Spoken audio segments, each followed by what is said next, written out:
नमस्कार, स्वागत है आपका INS 24/7 पर। मैं हूं सनी गंगासागर आपके साथ में। इस बुलेटिन में आपको दिखाएंगे कुछ विशेष खबरें, लेकिन शुरुआत करेंगे सबसे पहले किस भंवर में रेणुका। जी हां, ये सवाल इसलिए क्योंकि मनेंद्रगढ़ में एक बार फिर से सियासत गर्म है। पूर्व केंद्रीय मंत्री और विधायक रेणुका सिंह चर्चा में है, सुर्खियों में है। दरअसल भरतपुर सोनहत विधायक रेणुका सिंह का एक और ऑडियो वायरल हुआ है। ये ऑडियो भारतीय जनता युवा मोर्चा जिला महामंत्री मनोज साहू ने वायरल किया है। इस ऑडियो में मनोज साहू को बेशर्म कहा गया है और ऑडियो में उसके चुनाव लड़ने पर 5 करोड़ रुपए हराने के लिए खर्च करने की बात कही गई है। बता दें कि सीएम के सामने सुशासन तिहार में मनोज साहू ने विधायक रेणुका सिंह के क्षेत्र में ना रहने की शिकायत तो की ही थी, जिसके बाद भाजपा जिला अध्यक्ष ने शो कॉज नोटिस जारी किया था। आपको भी ये भी बता दें कि रेणुका सिंह कल भी कथित ऑडियो उनका वायरल हुआ था, तब से उसको लेकर बात तो हो ही रही थी। अब ये सवाल भी उठ रहे हैं कि आखिर किस भंवर में वो फंसी है विधायक रेणुका सिंह, कैसे ये पूरा मामला, ये ऑडियो सामने आया है और लगातार इसको लेकर ऑडियो जो आ रहे हैं उस पर बातचीत क्यों हो रही है, किसके निशाने पर वो आ चुकी है। हालांकि INS 24/7 इस ऑडियो की पुष्टि नहीं करता है।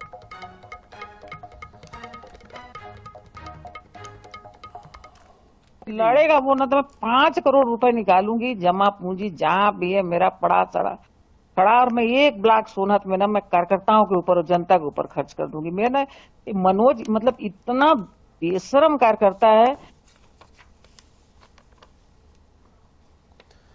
तो रेणुका सिंह को सुना आपने। हालांकि जो कथित ऑडियो है उसकी पुष्टि INS नहीं करता है, लेकिन जिस तरह से ये ऑडियो वायरल हो रहा है और इसको लेकर चर्चाओं का बाजार गर्म है, ऐसे में इस पर बात करना जरूरी हो जाता है।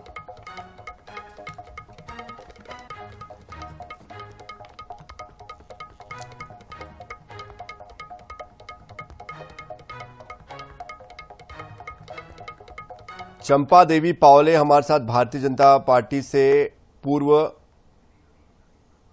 वर्तमान जिला अध्यक्ष है भाजपा की, वो जुड़ चुकी है। और साथ साथ गुलाब कमरो कांग्रेस से हमारे साथ जुड़े हुए हैं। दोनों का रुख कर लेते हैं। चंपा देवी पावले जी, कैसे आप इस ऑडियो को देख रही है, क्या इस पर कहना है आपका?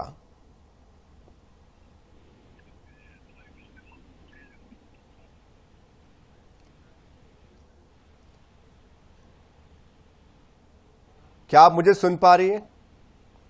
चलिए उनके पास दोबारा जाने की कोशिश करेंगे।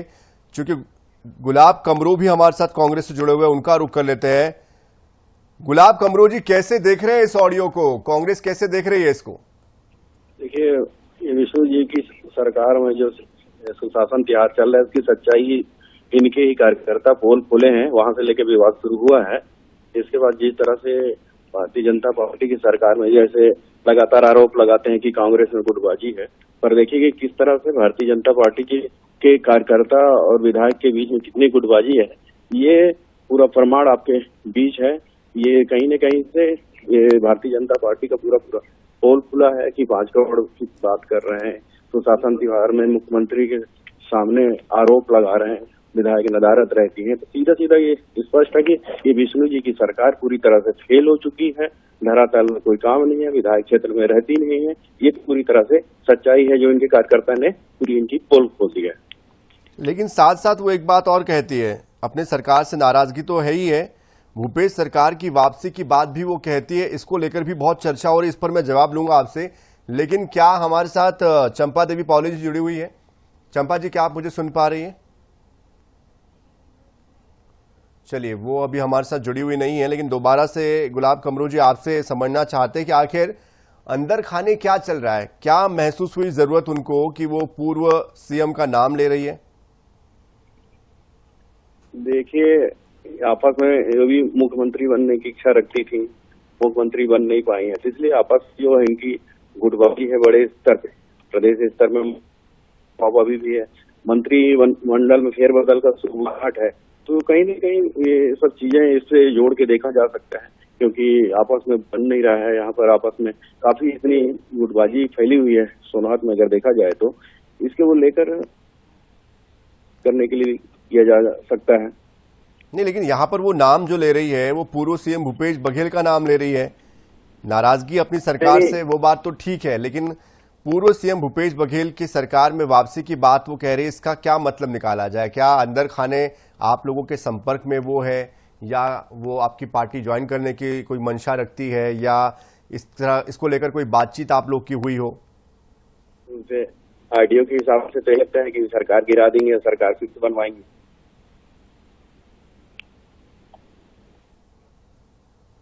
जी, अपनी बात पूरी करें।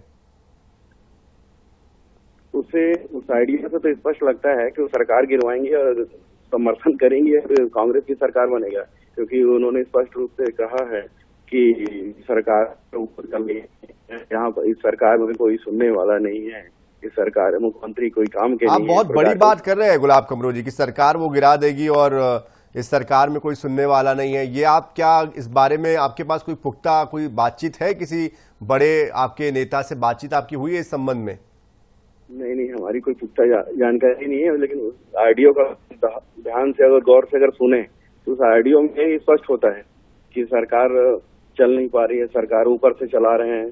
तो उससे स्पष्ट होता है कि उनकी बातों में खुद आप आइडियो को अगर ध्यान से सुने तो लगता है कि सरकार गिर जाएगी, भूपेश बघेल जी फिर से मुख्यमंत्री बनेंगे तो जेल भेजने का काम करेंगे। मैं नहीं कह रहा हूँ, वो आइडियो से स्पष्ट सा है। चलिए, पर आपको बैठे बिठाए एक बड़ा मुद्दा मिला है, अब इसको आप किस तरह से आगे ले जाते हैं ये आपसे हम भविष्य में देखेंगे, पूछेंगे भी। बहुत शुक्रिया हमारे साथ जुड़ने के लिए गुलाब कमरो जी। तो पूर्व विधायक गुलाब कमरो हमारे साथ जुड़े थे, और इस बीच हमारे साथ हमारे संवाददाता रविकांत सिंह भी मनेंद्रगढ़ से जुड़ चुके हैं। रविकांत, हम देख रहे हैं कुछ समय से नाराजगी तो सामने आ रही थी समय समय पर रेणुका सिंह की, लेकिन अब ये जो ऑडियो आया है इसको लेकर क्या वहां पर हालात बने हुए हैं? वहां की जो सियासत है स्थानीय स्तर पर, कैसे इस ऑडियो को देखा समझा जाए? जी बिल्कुल, 24 घंटे के भीतर जैसे ही 2 कथित ऑडियो रेणुका सिंह के वायरल हुए हैं, सियासी माहौल यहाँ गर्म है। कांग्रेस को भी बैठे बैठाए एक मुद्दा मिल गया है कि अपनी ही सरकार पर सत्ता पक्ष की विधायक रेणुका सिंह निशाना साध रही हैं, वहीं अपने ही कार्यकर्ताओं को वो बेशर्म कार्यकर्ता की संज्ञा भी दे रही हैं। इसे लेकर कांग्रेस पूरी तरह इसे मुद्दे को बनाए हुए है। वहीं आपको बता दूं कि ये पूरी जो लड़ाई है इसकी शुरुआत, ऑडियो वायरल होने की शुरुआत सुशासन तिहाड़ में सीएम के दौरे के बाद से शुरू हुई, जहां पर भाजयुमो के जिला महामंत्री, कोरिया के जिला महामंत्री मनोज साहू ने सीएम से यह शिकायत की कि विधायक की क्षेत्र में मौजूदगी नहीं रहती है। तब सीएम ने कहा कि मेरी उनसे बात हुई है, उन्होंने बताया कि मैं अपने बेटे के इलाज के लिए मुंबई में हूँ। रेणुका सिंह ने INS न्यूज से अपने बेटे के साथ इलाज के दौरान की फोटो भी, तस्वीरें शेयर की। इसके बाद जब रेणुका सिंह से पूछा गया कि आखिर ऑडियो में कितना सच कितना झूठ है, तो उन्होंने इसे AI जनरेटेड ऑडियो बताया है। चलिए, आजकल ये बड़ा कॉमन सा हो गया है कि जहां पर लगता है कि आप फंस सकते हो या कुछ दिक्कतें हो सकती है, वहां AI जनरेटेड वीडियो या ऑडियो बता दिया जाता है। हालांकि हम भी इसकी पुष्टि नहीं करते हैं, लेकिन जो हालात बने हुए हैं सब कुछ ठीक नहीं है, ये तो समझ में आ ही रहा है। बहुत शुक्रिया रविकांत सिंह हमारे साथ जुड़ने के लिए।